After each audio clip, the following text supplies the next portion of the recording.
Tanya apa? Waalaikumsalam warahmatullahi wabarakatuh. Nama saya Ustadz Hilmi Almas.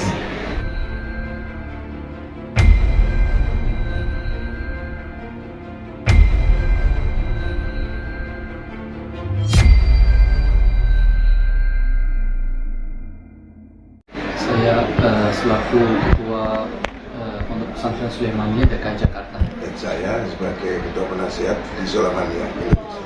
Bapak Susilo bersama saya. Hari ini kita sudah ada wisuda yang anak-anak kita sebanyak 87 orang yang sudah menjadi hafizul Quran dan akan berangkat ke Turki untuk melanjutkan pendidikan agamanya di sana. Jadi hari ini adalah wisuda yang ke-13. Jadi sudah 13 tahun kita alhamdulillah sudah memberangkatkan anak-anak ke Turki. Sekarang yang di Turki ada kurang lebih 2000 anak kita yang belajar di sana. Sedangkan dari sini setiap tahun daerahnya, provinsinya masing-masing kita berangkatkan kurang lebih 150 sampai 200 anak putra dan putri. Tahun ini insya Allah hampir 700 orang akan berangkat ke Turki, dan kebetulan di DKI Jakarta kita akan memberangkatkan 160 anak.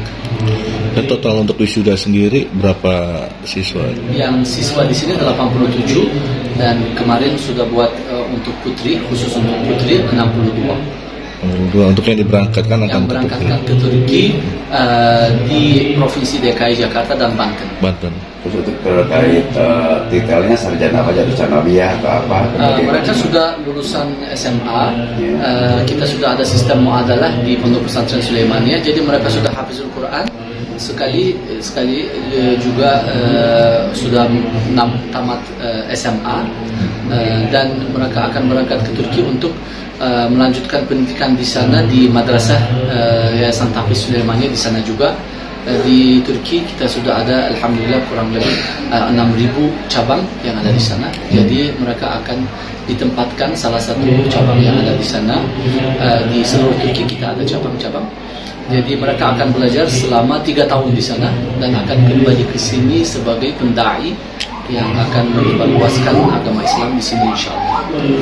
Itu total untuk cabang di Indonesia ini sendiri ada berapa cabang? Yang di Indonesia ada lebih dari 80 cabang di seluruh Indonesia. Dan lebih dari 6.000 anak yang belajar di sini. Dan di DKI Banten sekarang sudah ada 20 cabang. Ada di Jawa Timur, Jawa Tengah, Sumatera, Sulawesi, Lombok, Bali, di sana juga ada. Alhamdulillah, tapi kebanyakan di Jawa. Tapi ada rencana untuk membangun misalkan selain dari Indonesia atau Turki sendiri itu cabang-cabang itu sendiri dari ya di seluruh dunia. Seluruh dunia kita sudah ada lebih dari 140 negara. Dan di setiap negara ada asrama-asrama kita, pondok pesantren kita di Malaysia, di Singapura dan lain-lain. Anak-anak kita ini sebenarnya kalau mau balik dari Turki, mereka juga ada kesempatan untuk pergi ke luar negeri juga, bertugas di sana. Misalnya anak-anak kita tahun kemarin ada pergi ke Taiwan, Jepang, Korea. Di imam besar di masjid yang terbesar di Seoul itu imamnya adalah orang Indonesia. Jadi anak kita. Terus ada di Malaysia, ada di Singapura, di Thailand, di Filipina, di Turki, di Mesir, Sudan. Dan tahun ini insya Allah mungkin kalau ada kesempatan akan pergi ke Amerika Serikat dan Kanada juga.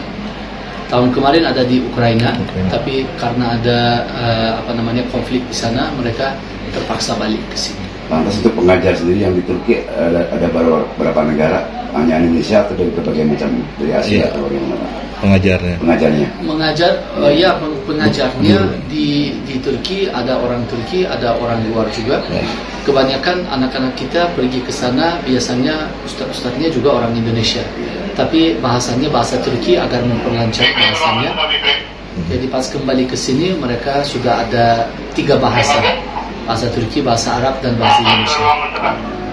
Emang harus mereka itu emang harus diberangkatkan ke Turki atau kenapa nggak misalkan kayak di Indonesia aja atau untuk melanjutkan untuk dari pendidikan mereka gitu? Turki itu kenapa harus? Karena pendidikannya nggak selesai di sini. Ada banyak yang mereka harus pelajari ada tingkat tahfiznya di sini, tapi buku kuning yang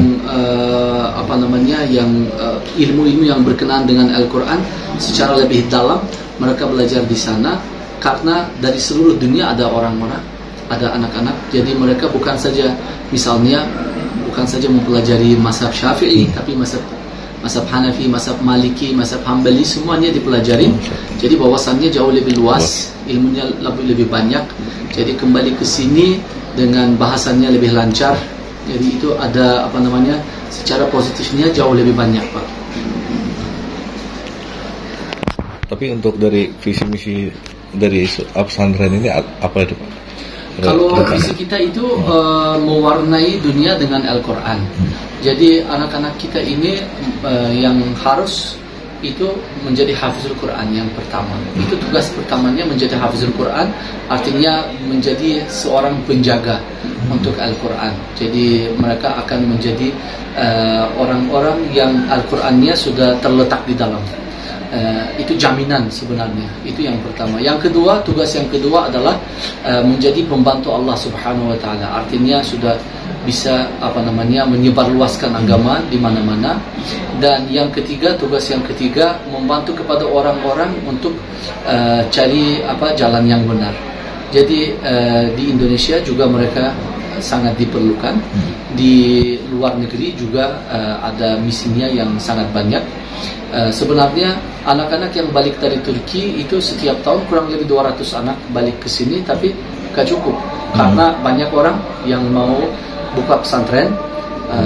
Misalkan saja Pak Haji sudah dibuka hampir 8 cabang di Indonesia, tapi belum cukup karena setiap tahun keberminatan untuk masuk ke Sulaimania itu sangat banyak, sedangkan tempatnya dan stafnya itu kita rasa sangat kekurangan.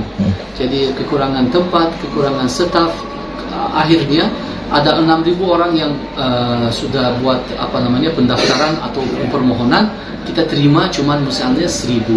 Jadi 5.000 orang gak bisa masuk. Bukan mereka itu tidak layak, mereka juga sangat bagus dari segi kecerdasan, kerajinan, tapi mereka itu tidak ada tempat untuk masuk begitu.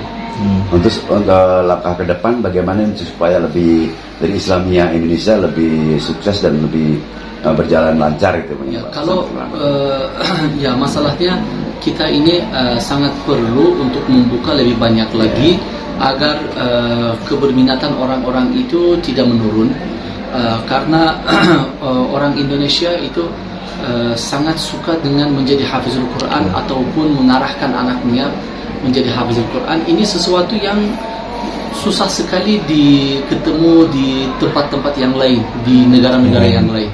Jadi kebanyakan orang-orang itu mengarahkan anaknya untuk menjadi orang ilmuwan ataupun orang yang kaya raya dan lain sebagainya. Tapi di sini kita lihat banyak keluarga sangat-sangat mau anaknya untuk menjadi hafizul Quran, paling tidak satu anaknya.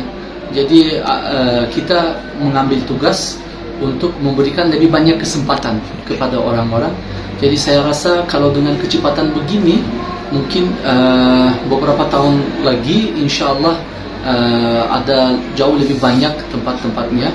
Misalkan 5 tahun yang lalu semua anak yang berangkat dari Indonesia ke Turki itu tidak melebihi 200 orang. Sekarang cuman satu daerah, satu provinsi aja sudah 200 orang. Ya, jadi artinya makin hari makin banyak orang, makin nambah. Jadi kita harus bersiap-siap untuk beberapa tahun ke depan agar bisa memberikan kesempatan kepada orang-orang yang berminat belajar. Tapi untuk ini berapa persen untuk mereka yang dari total semuanya dari wisuda ini yang mereka berangkatkan ke Turki? 100% semuanya. 100%. Anak-anak ini tidak ada satupun yang tertinggal. Jadi pas waktu masuk mereka itu dipilih dengan sangat baik, dididik dengan sangat teliti, sangat dalam. Akhirnya mereka tidak ada yang ragu untuk berangkat. Kadang-kadang ada masalah keluarga, masalah penyakit dan lain sebagainya, tapi cuma 1-2% saja.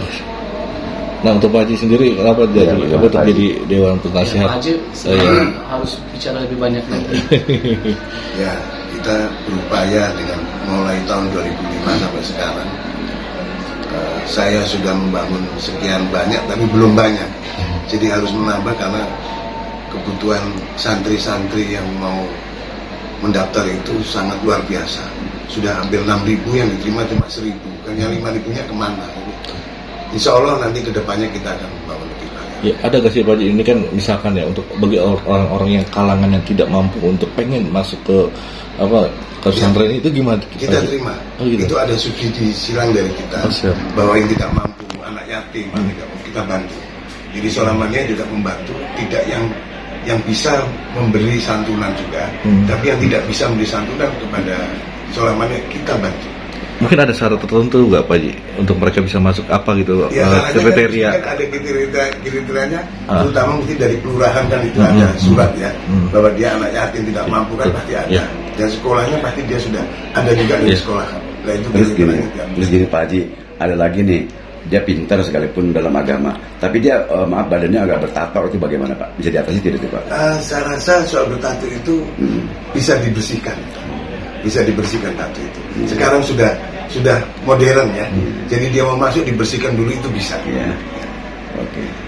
Terus langkah ke depannya bagaimana Pak Haji supaya Indonesia juga supaya tambah sukses tentang keagamaannya dari mahasiswanya pun dari SMA-nya Pak Haji. Ya, kalau saya rasa sekarang tidak seperti dulu lagi ya. Sekarang ini sudah makin maju. Semua kepingin sekarang baca tahfiz Quran. Dan anak-anak itu semangatnya sangat luar biasa. Bayangkan aja sekarang udah 6.000, besok tahun depan bisa 10.000. Saya sudah keliling di Eropa, sudah keliling di Belanda, semua sudah saya lihat Solamannya. Sampai gereja pun kita ambil, kita bikin Solamannya, kita beli, itu sudah saya lihat semua. Australia juga begitu semua. Nah, ini makanya di Indonesia insya Allah ini sekian tahun aja, mulai dari tahun 2005 sampai sekarang ini sudah berapa pesantren? Sudah 84 kita. Sangat cepat sekali. Mudah-mudahan ini ke depan lebih tambah lagi. Oke. Terima kasih Pak Haji. Oke, siap. Terima kasih ya.